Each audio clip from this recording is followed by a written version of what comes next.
సుమన్ టీవీలో మీ personal and business promotions కోసం కింది నెంబర్కి కాంటాక్ట్ చేయండి. సంచలనం కలిగించిన బెంగళూరు రేవ్ పార్టీ కేసులో కీలక పరిణామం చోటు చేసుకుంది. టాలీవుడ్ కు చెందిన నటి హేమ ఈ రేవ్ పార్టీలో బెంగళూరు పోలీసులకు రెడ్ హ్యాండెడ్ గా పట్టుబడింది. కానీ తాను అక్కడ లేనని హైదరాబాద్ లోని ఓ ఫామ్ హౌస్ లో ఉన్నట్లు ఓ వీడియో రిలీజ్ చేసి అందరినీ నమ్మించే ప్రయత్నం చేసి బోల్తా పడింది.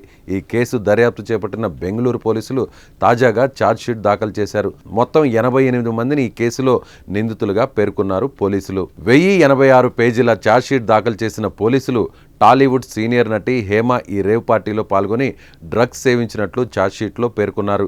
ఈ పార్టీలో MDMA డ్రగ్ను హేమ సేవించినట్లు ఆధారాలను పోలీసులు సేకరించడంతో పాటు మెడికల్ రిపోర్ట్స్ను ఛార్జ్షీట్కు జోడించారు. హేమతో పాటు పార్టీకి వెళ్లిన 79 మందిని నిందితులుగా పేర్కొన్న పోలీసులు పార్టీ నిర్వహించిన 9 మందిపై ఇతర సెక్షన్ల కింద కేసు నమోదు చేశారు.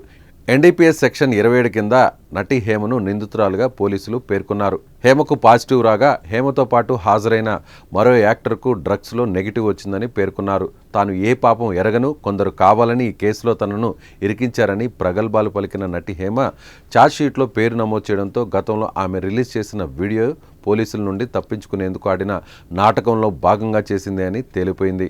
ఈ కేసులో దూకుడు మీదున్న పోలీసులు హేమ అరెస్టుకు అన్ని ఆధారాలు సేకరించారని, త్వరలోనే అరెస్టు తప్పదని సమాచారం.